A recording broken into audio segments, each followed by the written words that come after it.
नमस्कार मित्रांनो, राजमाता जिजाऊ या छत्रपती शिवाजी महाराजांच्या माता होत्या, ज्यांनी आपल्या संस्कार आणि दूरदृष्टीने हिंदवी स्वराज्याची संकल्पना रुजवली आणि शिवाजी महाराजांना एक आदर्श शासक म्हणून घडवले.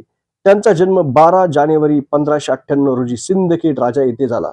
राजमाता जिजाऊंनी मुरार जगदेवने उद्ध्वस्त केलेल्या पुण्यात बाल शिवाजी महाराजांसोबत सोन्याचा नांगर फिरून शहराचे पुनरुज्जीवन केले, जे एक प्रतीक होते की त्यांनी केवळ जमीन नांगरली नाही, तर लोकांमध्ये स्वराज्य स्थापनेची आशा आणि निर्भयता निर्माण केली.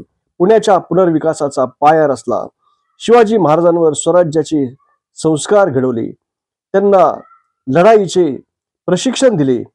जिजाऊंनी पुण्यात लाल महालात राहून मुलांच्या शिक्षणाची जबाबदारी घेतली.